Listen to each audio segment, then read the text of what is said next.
Welcome, everybody. We are live. My name is Jason Aponte. I am Andrew Pasquini. We're working. That's it. We're working over here. That's it. Let's go Niners. Let's go Niners. Sprint Ride Option Podcast.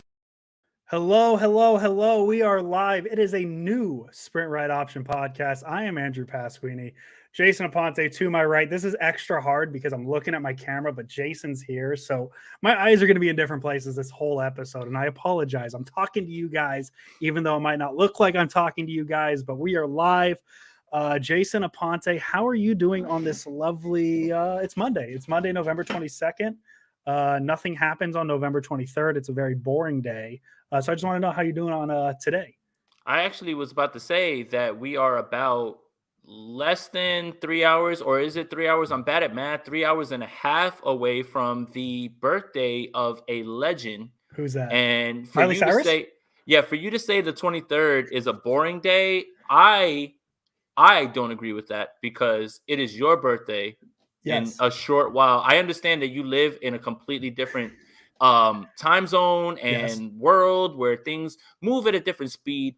But as of right now, for me, I am getting closer to 3.5 hours to celebrate Andrew Pasquini's birthday and not Miley Cyrus. Sorry. Yeah, I was going to say, I was going to correct you. It's like, it's actually, it's like 6 hours away. I don't know. And then I remembered like time zones, time differences, all that stuff.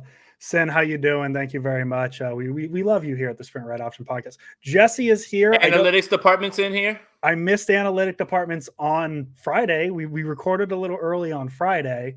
Actually, I just came up with a genius idea. I have you on my monitor in front of me on the YouTube stream, so I could actually like look at you like 4 seconds behind. And Jason, actually, I wanted to open the podcast about something that happened on Friday because we did record on, Friday before, my lunchtime, and we missed maybe the biggest news story of the day. And maybe you know what I'm talking about. Maybe you don't, Jason. The New York Yankees DFA'd Tyler Wade, Rougned Odor, and one Clint Frazier, which means the Clint Frazier to the San Francisco Giants is a possibility right now. And that's all that matters to me. I'm happy for Clint. I hope he goes and he balls out because I felt like he never got the fair shake with the Yankees. He never fit in with the buttoned up. Can't have any, like Aaron Judge has a beard right now. Aaron Judge has a beard. He looks good.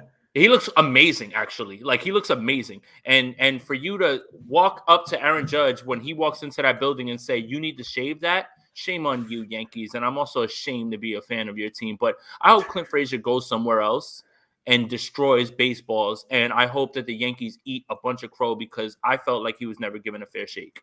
Look at all these happy birthdays, man. Look at all these happy birthdays. Yeah, no. I hope that place is San Francisco. Clint Frazier feels like it's really a win-win. Like if Clint Frazier signs somewhere else, it is what it is. But if he signs with the Giants, I can say, look at this Farhan guy. Farhan found him. We did it.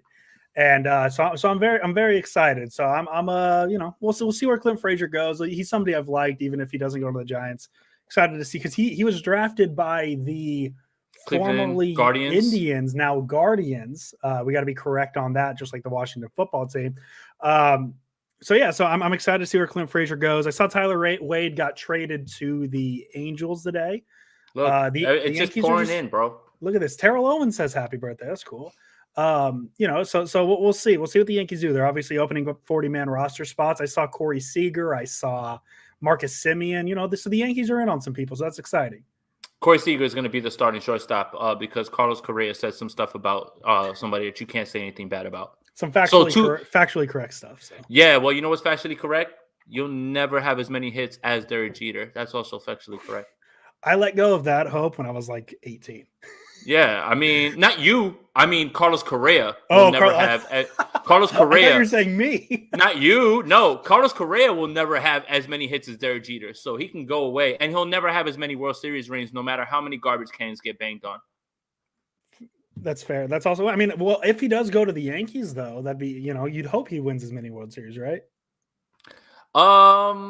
He won't though. And it's just because whatever. Enough with baseball. Who cares, man? Not a real sport. God, can we move on? I honestly wanted to see how long we could keep that conversation up. I was just going to throw things. So we are here to talk about the San Francisco 49ers as we usually are. They defeat the Urban Meyer led Jacksonville Jaguars 30-10, and it wasn't an exciting football game. Which, I mean, it's exciting as a 49er fan. Obviously, they win. They're 5-5. But if you're a football fan who enjoys watching good football, this Snoozer. What? Snoozer. Snooze. Oh, I thought you were calling me like a loser. I thought, okay. No. But yeah, no, it was a snooze. Like, I'm going to be honest. The second Trent Williams got a pass thrown to him, that's when I zoned out. Yeah. I mean, and also, where's the penalty flag here, dude? You can't just rip down Trent Williams. And then you know what's the best part about it? KP, friend of the podcast, Niners Nation KP show, also pointed out Trent Williams tapped out, was like, all right, like a receiver, like, all right, I'm out now, because he ran like a yard and a half, man. Like, honestly, that really is it encapsulated how that game went and how that game was over immediately. Like, it was over after I felt that game was over once the Jaguars went 3-0 after the 49ers held that ball for the entire quarter. I was like, this game's over. It was 3-0 and the game was over. The game was over. Maybe you remember the Saints game. That obviously you remember the famous Saints game, the 2019 one, where the Saints went for the fake punt, and we learned the very unique rule of there's no penalties or no pass interference on fake punts. Maybe we just don't know the rule that there's just no pass interference against offensive linemen. But did you hear what Jimmy Garoppolo said after? And this, honestly, I know that this doesn't sound like a sound strategy, but I think it's fun to talk about. He said that once Trent Williams checked in there, he was not going anywhere else. It didn't matter how many people were all over him. He threw him the ball, and it didn't matter. Like, to be able to say that and take that chance right there, that kind of just lets you know what the 49ers thought of the Jaguars. Mm-hmm. And also, I have to eat a ton of crow for two reasons. One, Jason has to apologize. Two, I apologize for saying the season was over after Arizona. I apologize for that. You guys can roast me on that one. Cut the clip and make fun of me. That's fine. The season's clearly not over. And two, I apologize for even hinting at the idea that this game would have been in anywhere near close, anywhere near a competitive game, because it never was. Once that 3-and-out happened after that long drive, this game was signed, sealed, delivered, and I almost zoned out right after that. Yeah, I mean, I hand up on that too, because I named the podcast on Friday. Literally, be wary of the Jaguars. So you did it. I did it, or excuse me, the Jaguars. I gotta pronounce it right. No, I don't have to worry about pronouncing the Jaguars right for another 4 years. So, but let's try a clean episode today. Until the 49ers meet the Jaguars next year in the Super Bowl. Yeah, exactly. Yeah, the Jaguars led by Trevor Lawrence. But yeah, and obviously, listen, and I think where I want to start with the conversation today, Jason, is I understand the thought of, hey, it's the Jaguars. The Niners were supposed to win that game. What can we take away from it? And I want to use that argument kind of against itself. What? Did I just Jason never watches. Rich, Jason never watches. Did I just watch the tape on my own podcast? Oh my goodness, man. What is even happening at this point? I just want to start with the point of, they played the Jaguars. It's obvious, they should have won. To me, I think it's this win's important because the Niners did exactly what they were supposed to do against a team like the Jacksonville Jaguars, right? They didn't mess around. They came out ready to play. And this could have been like the Lions game, right? Like, yeah, the Niners should have beaten the Lions, and things got very hairy. The Niners have now played back-to-back complete games. And that's huge. And I get it. It's the Jaguars. They're 2-7 now, 2-8 now. But the Niners went into Jacksonville, a 10 a.m. game, and they took care of business. They ran through the Jaguars like they did. And I'm not going to say like this is the game where we're going to say the Niners are good now, but this is a game where I think the thoughts of the Niners aren't good kind of start going away because they took care of business as they were supposed to in Jacksonville. And that's what good football teams do. They win the games that they're supposed to win. And they win them emphatically. And that's the thing that you should take away from it. I think that the way that you should be thinking about a season is beat the teams that you know you're supposed to beat and play the good teams at 500 or better. And everything should be fine within your season.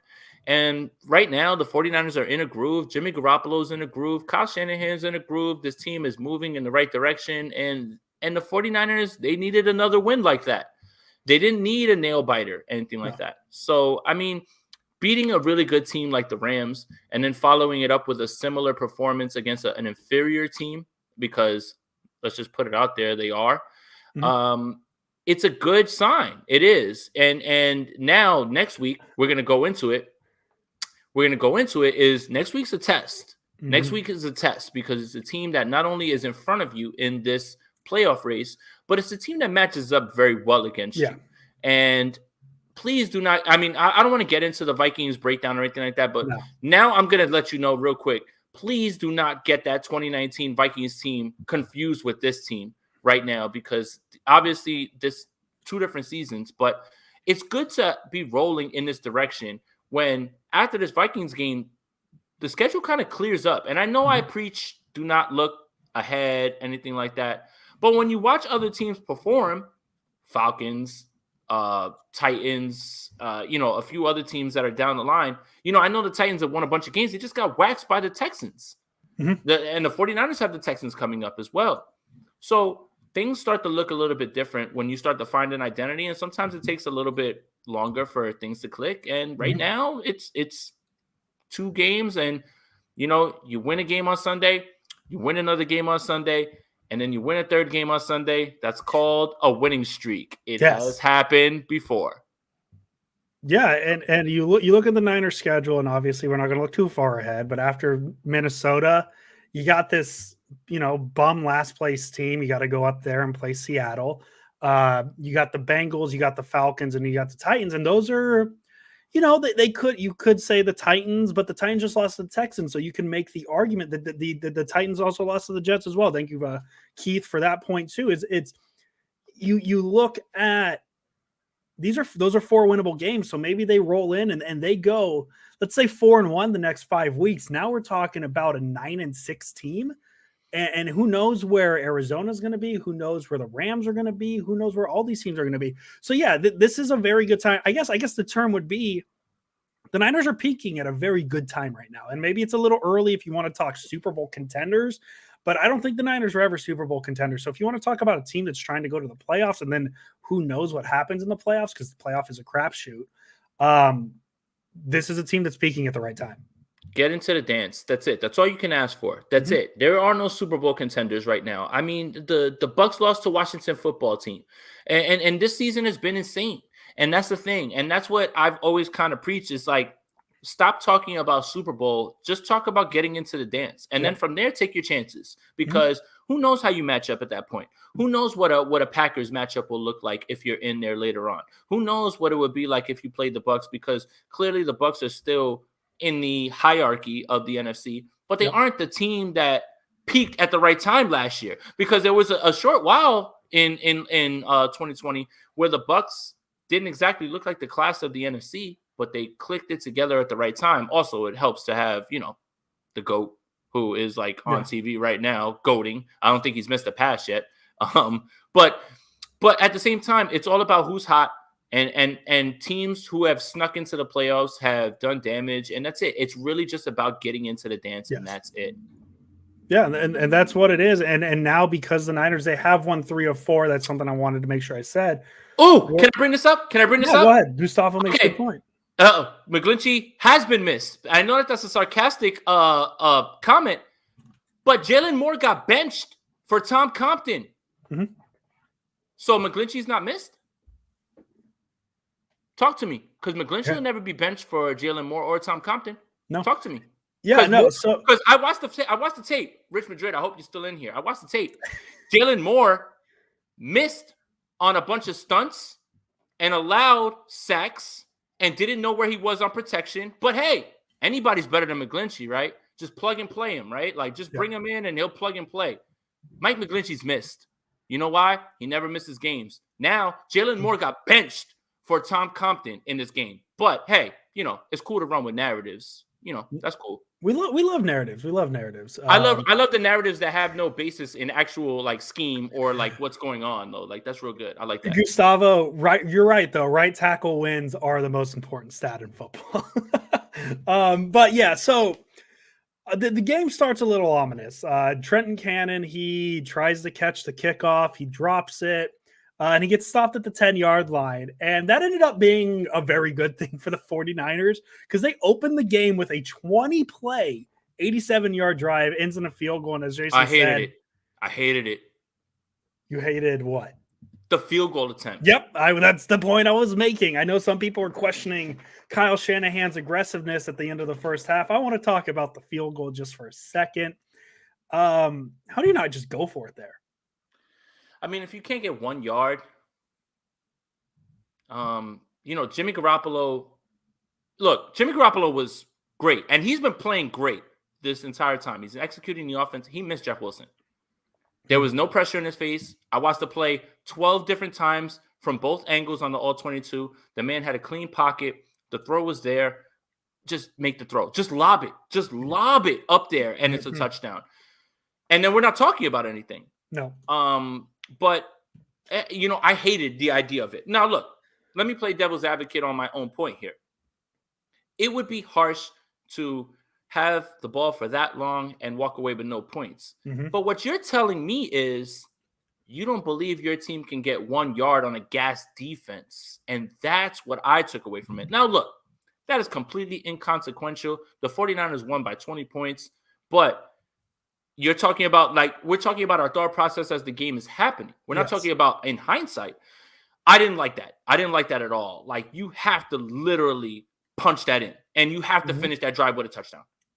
Yeah, and at the same time too, like if we're having this conversation in the moment, right? Because obviously the Niners win 30-10. This is such an irrelevant conversation, but we're talking about it in the moment. Not only are we talking about Shanahan not having the trust in the offense to get 1 yard, we're talking about Shanahan not having the trust in a defense to prevent a team from going 98 yards if you don't get the first down against an offense that, what I say, they haven't scored more than 23 in a game this year.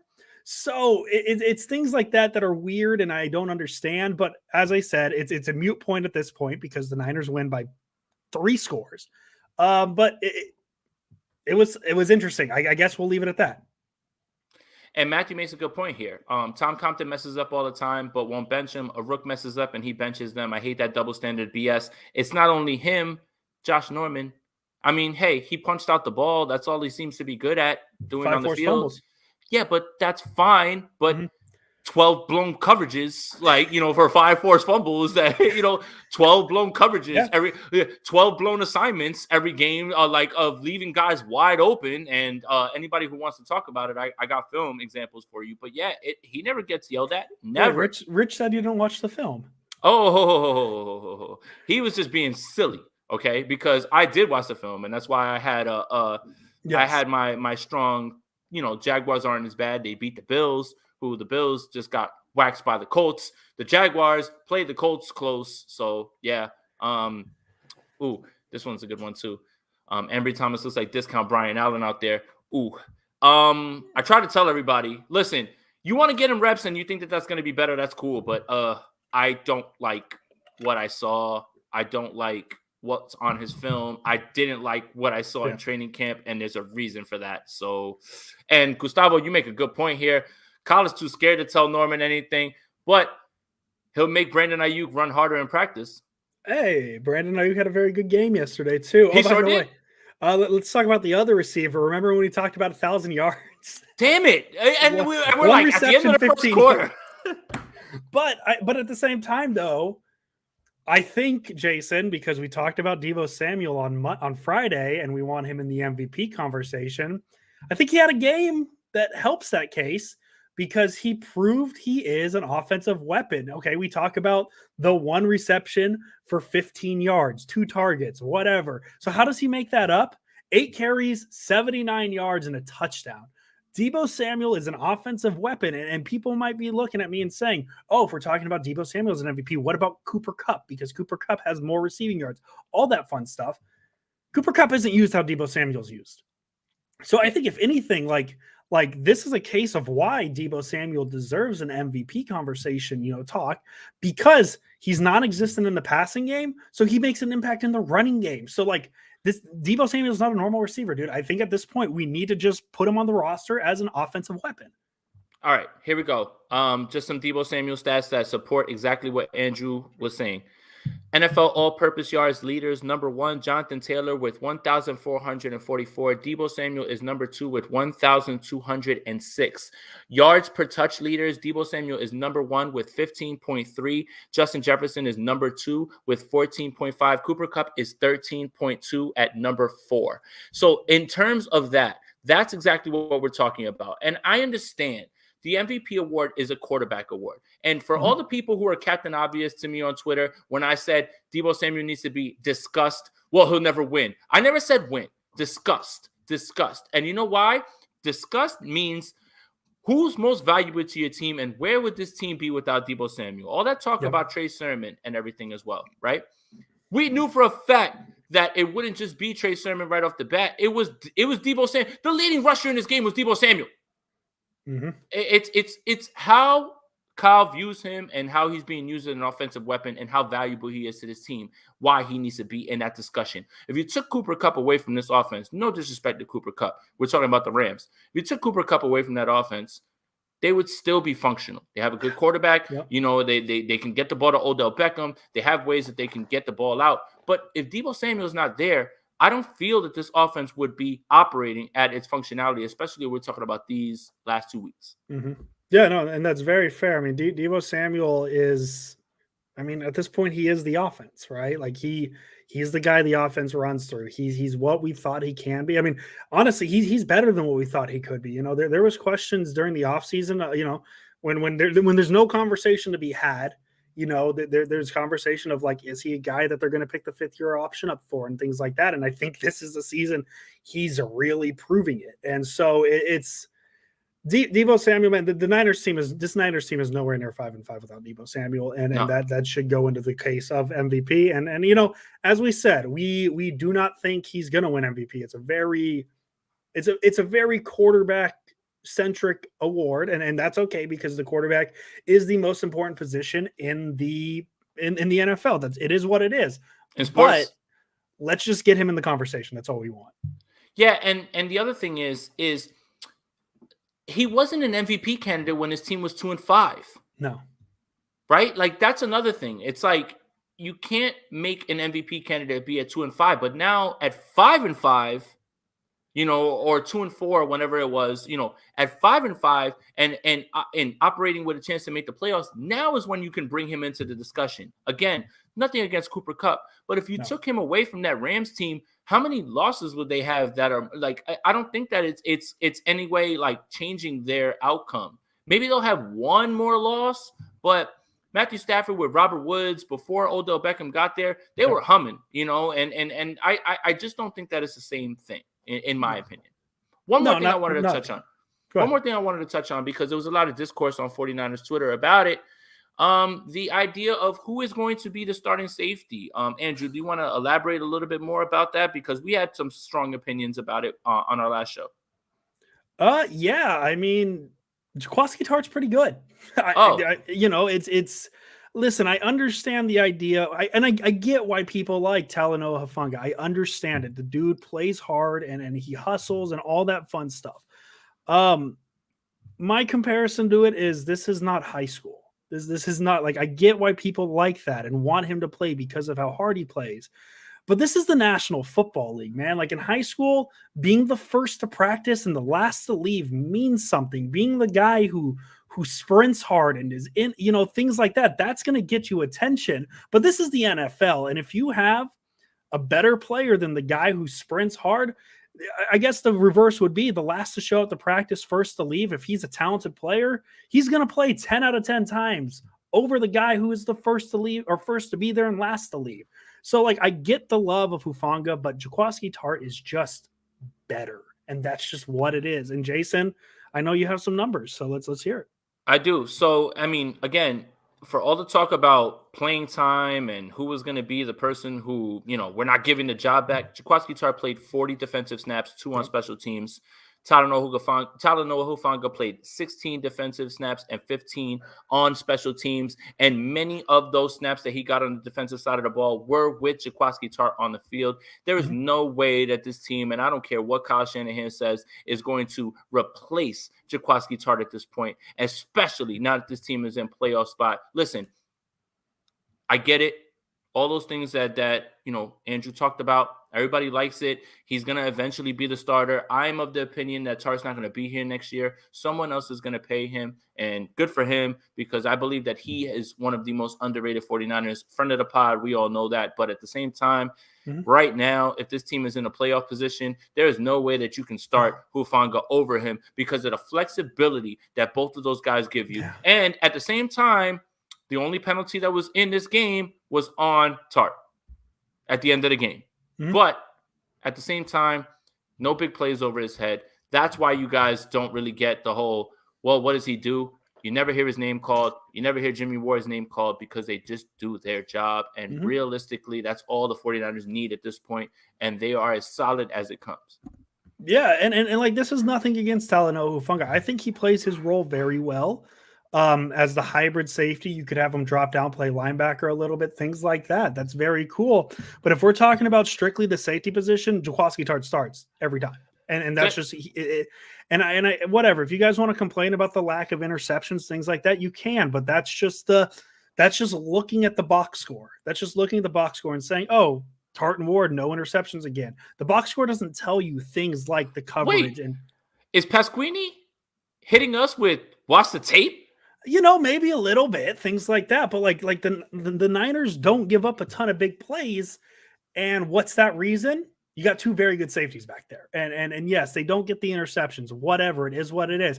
There's a reason they've been the starter for as long as they've been. Like if we're talking about Talanoa Hufanga over a safety that's been on the 49ers for 2 years, sure, let's talk about it. Let's have that conversation.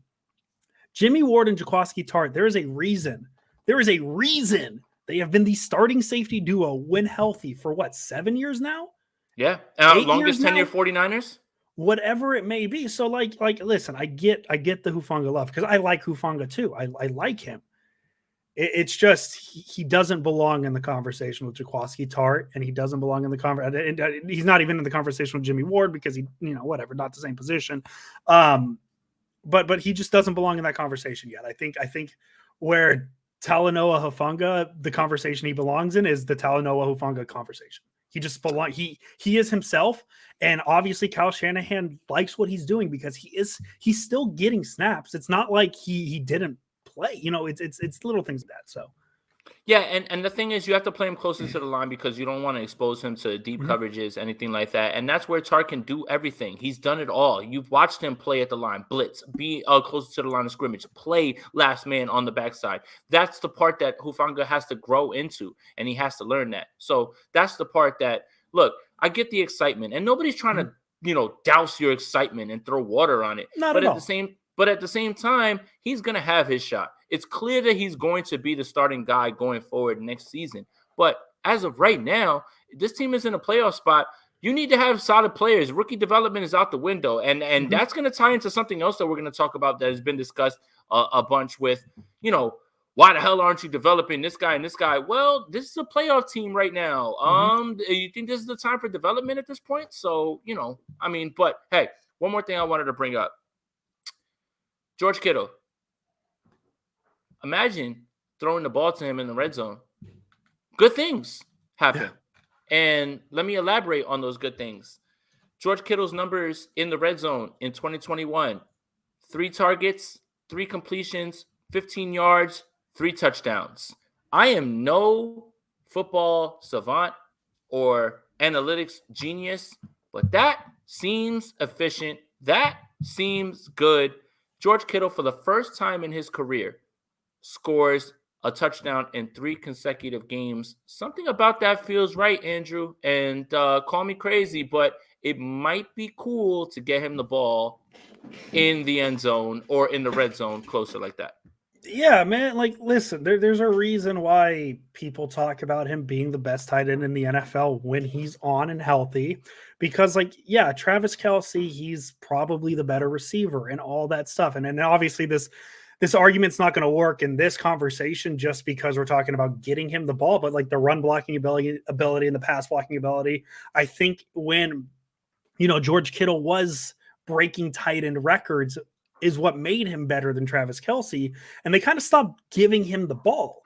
Now they're giving him the ball again. And now look what's happening. And maybe maybe it's not a coincidence that the Niners started giving Kittle the ball more and they've won 3 or 4 games and Jimmy Garoppolo's looking good. Like Jimmy Garoppolo has been good the past month. Like that's just what it is, right? Like I know people want Trey Lance to play. I get it.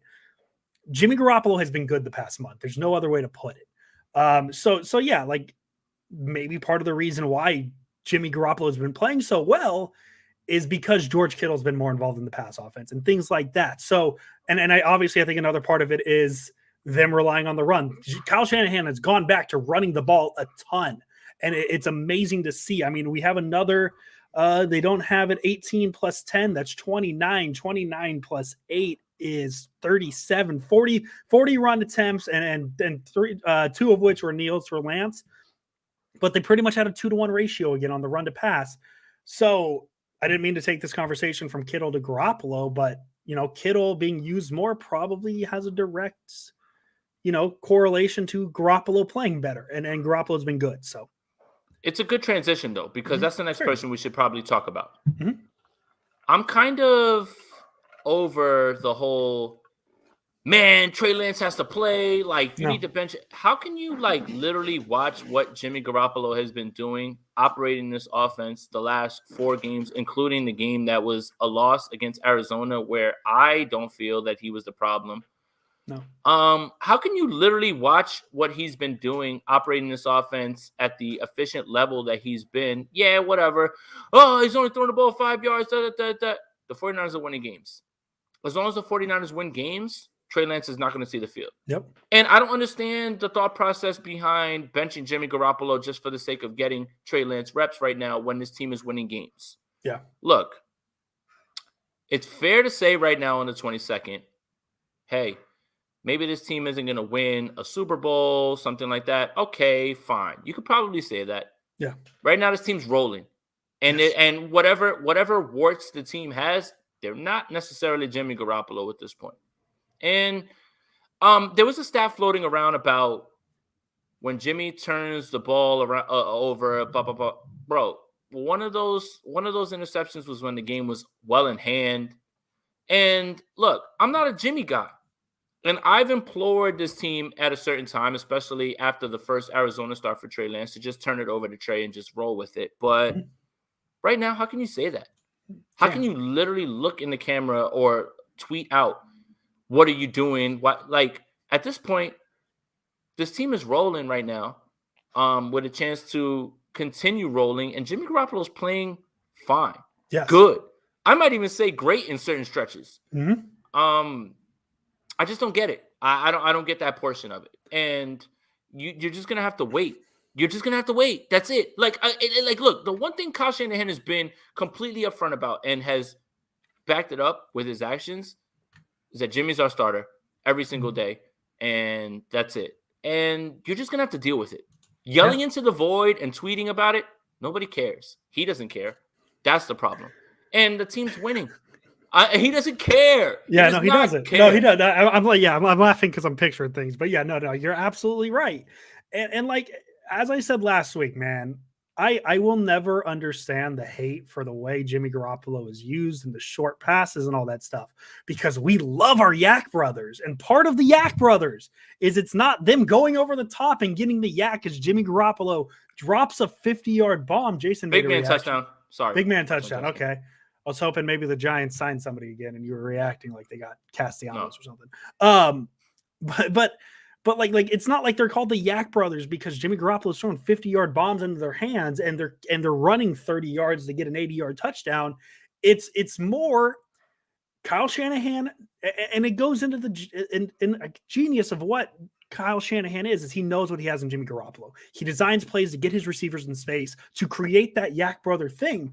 And so like it's Jimmy Garoppolo has been good, and the Trey Lance talk, the only argument we can talk about with Trey Lance playing is where are these Trey Lance packages where we've heard about and using him as a gadget quarterback. You can have that conversation because that's something I'm curious about too, because what if you have a situation, Jason, and this is just a random situation off the top of my head that I'm making up, but let's just say you have a 19 play drive and it's 4th and 1 at the 2-yard line. you maybe use him in a situation like that. I'm not naming a specific situation, but things like that, right? So, well, you mean like the Packers game when it was 4th and 1 at the half, and you literally have to have it right there, and that's when you bring in Trey Lance? That sort of package? yeah, like that. Like I wish the Niners had a package like that on 4th and 1 yesterday in the first quarter. So Yeah. so it is what it is. But in terms of starting Trey Lance, that conversation needs to be off the table because until either A, Jimmy Garoppolo starts regressing, which could happen, or B, the 49ers are out of playoff contention, there's no conversation to be had. So let's lay that conversation to rest. Yeah, shout out to everybody who's in the chat right now. Just make sure you like this video, send it up in the algorithm, get people in here so we can have more exposure. Appreciate that. Subscribe to the channel if you haven't been here. But I want to talk about this real quick. Yes. Where are all those plays that Trey Lance was that Kyle Shanahan drew up for Trey Lance leaving Justin Fields pro day? Yeah. What are those plays? Yeah. What were those plays, John Lynch? And if that wasn't happening, then why'd you say that on a podcast? Why did you say that if you're not lock in step with the guy? Don't tell me that you have plays for Trey Lance and then it's QB power, off tackle, or I'm behind the guard every single time. Don't lie. Please don't lie. I mean, even though you guys lie all the time, whatever. These plays, these phantom plays, where they at? Where they at? Where they at? Yeah. These are your words, though. This isn't me making it up. Yeah, no, we're not. Jason Aponte never makes things up. John Lynch capping. Oh, my God. That's a catch by Andrew Thomas. Yeah, it was. A big man. That's touchdown. A great catch. Oh, you know what?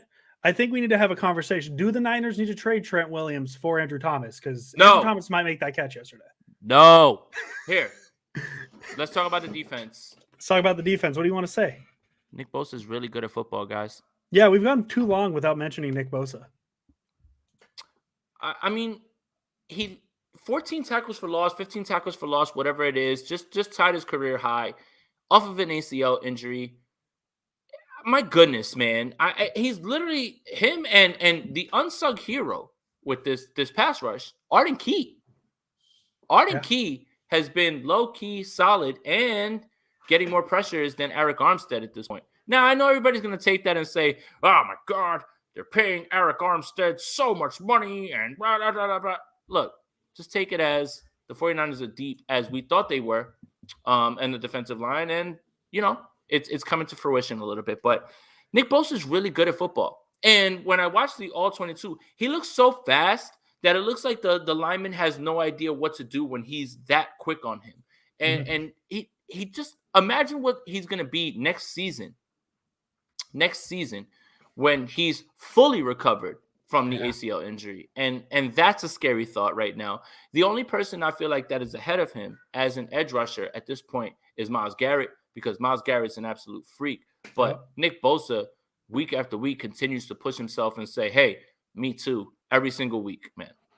Yeah, and Nick Bosa is a 3.5 sack game away from, hey, Michael Strahan, your record. Let's talk about it. He's at 10 sacks. He's a little behind pace because the record, I believe, is 22. So he's a little behind pace. But if he has one big game, let's say I don't know, a bad team that has a bad offensive line, maybe plays in the Pacific Northwest, maybe both a few sacks there. Shucks. Wait, a last place Pacific Northwest team? You know what? Now that I think about it, yeah, a last place. Yeah, what team is that? Place. Seattle something? Seattle Seahawks. That's what they are. Last place, Seattle Seahawks. Got it. They're in last place. I thought their quarterback made them a good team automatically. I guess. I gotta check the stand. I gotta check the standings, man. Are they in last place? That's incredible, man. I mean, oh wow, unbelievable. But yeah, Nick Bosa's good, man. I don't think we needed to confirm that. But yeah, man, this is him coming off a torn ACL. Let's see what he can do. Obviously, the rest of this season, but next year as well. It's gonna be something, man. And I'm very excited to see what he's been and how good he's been. And it's just so it's so crazy because he's already at that point in I'm gonna call it year 2 because let's just throw last year out, right? Where he has 2 sacks in a game yesterday, and it just kind of feels like he had a quiet game. Yeah. And he's at that point already, and he's so good, man. And yeah, Jesse, Sure, we could talk about the holding. Good thing, tweets were sent and the holdings got called yesterday and all that fun stuff. Nice. But Nick Bosa is very good, and I don't think we need to say that. So, Jason, do you have any final thoughts before we get into our 3 stars? No, this is exactly what a team of this caliber that we expected in the beginning of the season would do against this Jaguars team. Feel bad for Trevor Lawrence right now. He's in a no-win spot. This team just looks like they're floundering. There was, prayers up for Jamal Agnew. That was a horrific injury. I hope that he's not. I hope that he's not seriously hurt. That's never anything that you want to see. But yeah, I mean, the 49ers did something 2 weeks in a row that they hadn't done all season, play a complete game, and they dominated a team that was inferior to them. And, whatever. Like, look, man, it's Monday. We're not nitpicking a big win like this against – it doesn't matter who it is. So, and like I said at the start of the podcast, I get it. It's the Jaguars, but good teams take care of business. And the San Francisco 49ers took care of business yesterday. And that's what that is. That's all that matters. So I'm going to do 3 stars. Go. I want to start, though. I'm going to do something we've never done. I don't think we're going to get the first one the same, though. I don't think we can find out, but I'm going to do something that has never been done on this podcast. Okay. I think I know where we're going with this, but let's go. I don't know if you do. I'm going to give an honorable mention. Oh. But I'm going to give an honorable mention to a player not on the San Francisco 49ers.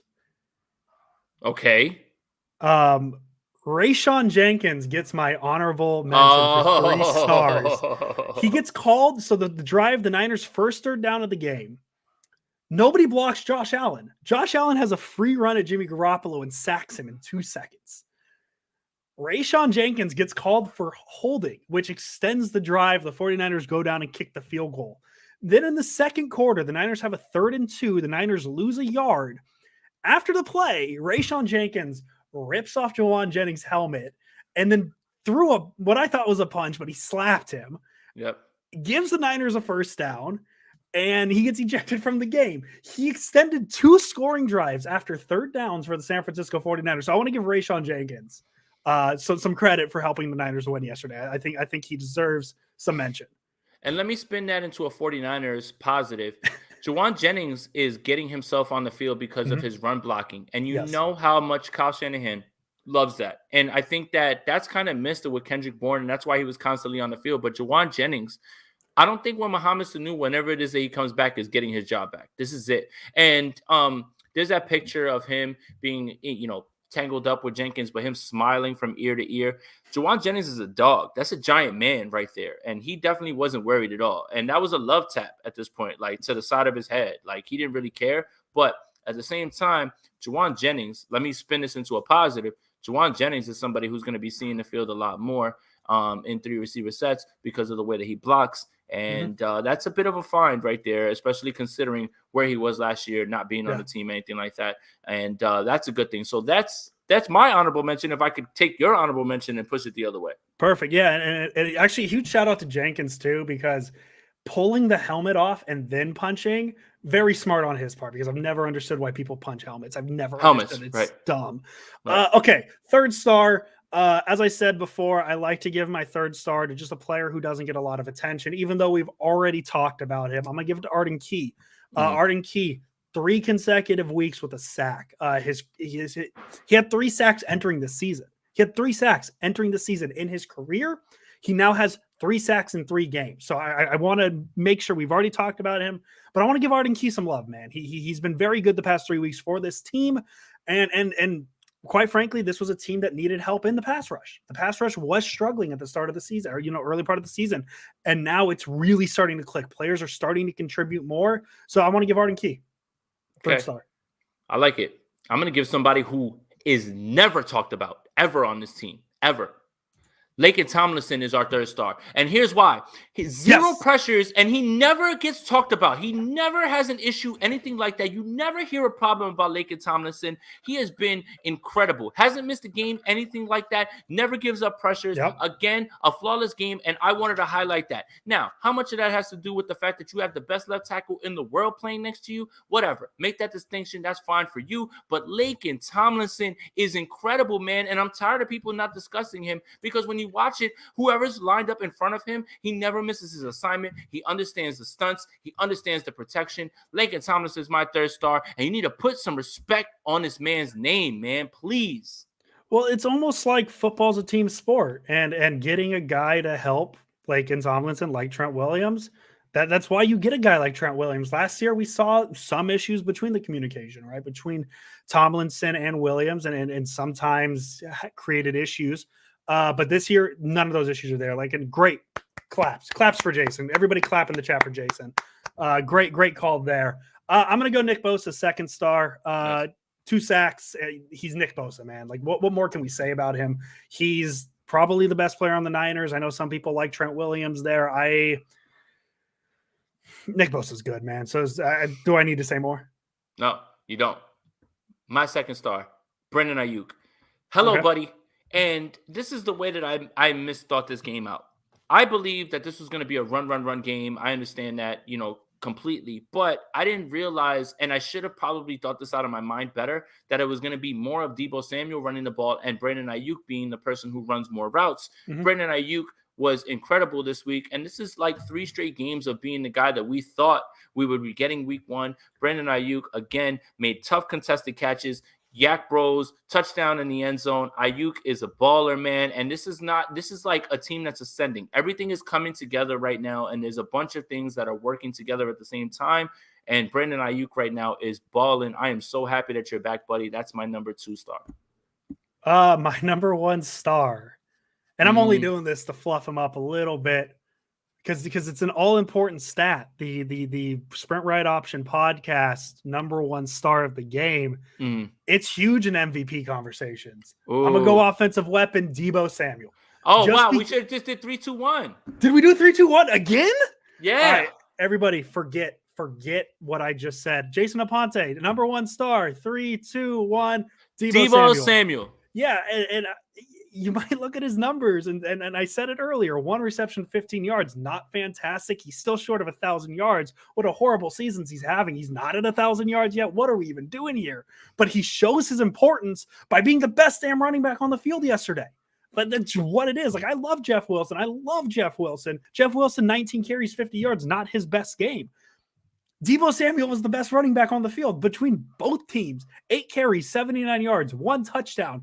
This is why we talk about MVP candidate Deebo Samuel, because if he's not affecting the game in the pass game, it's not that he's irrelevant. Kyle Shanahan uses him in other ways. Deebo Samuel, the number 1 star of the game. Not sure that I could add on anything more. I mean, again, where would this team be without him? Used in any way that you can. Oh my goodness, Kadarius Toney's heaving that ball down the field. Pass interference. All right, sorry. Yes, Deebo Samuel immediately is the X factor, Swiss Army knife. Where would this team be without him? And again, whatever he's asked to do, he will do, and he will do it well. Running back, wide receiver, anywhere, line him up anywhere, get him the ball, just move out of his way. Deebo Samuel is a football player, and that's it. And I don't know if I could say anymore. That's why, again, discuss him.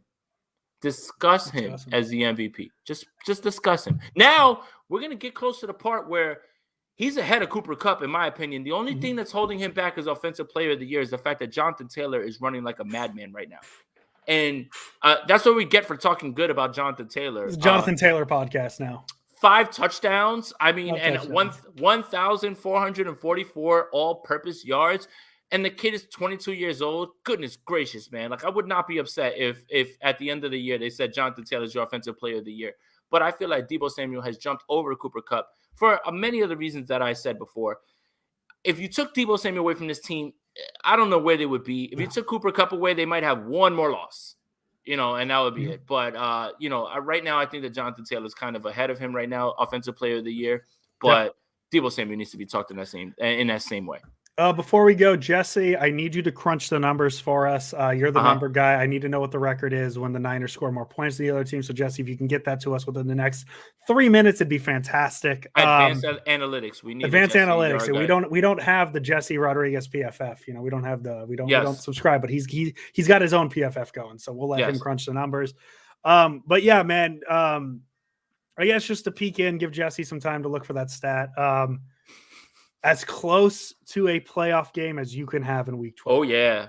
As close to a playoff game as you could have in week 12. The San Francisco 49ers against the Minnesota Vikings. It's the Kyle Shanahan game, man. It's Jimmy Garoppolo versus Kirk Cousins. It's going to be a fun one, man, and it's in Santa Clara, so it's a road game for the Niners. We'll see how they do because this is a team that likes to not be in Santa Clara. This is the game that Levi, like, I understand the excitement of the Green Bay game. I get that. And there it is. Jesse, thank you very much. The 49ers are indeed 5-0 now when they score more points than their opponent. Thank you very much, for that. Jesse. I was confused. I wasn't sure. I understand the excitement of what week 3 was. I understand the excitement of first game after COVID. The fans are back. It's the Packers. It's Sunday night.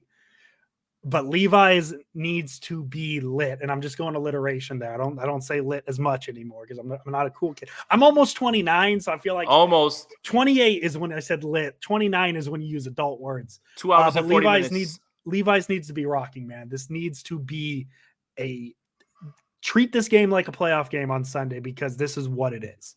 And either way, 49er fans should be excited because think about what our thought process was after the Arizona game, and now we're talking about right now.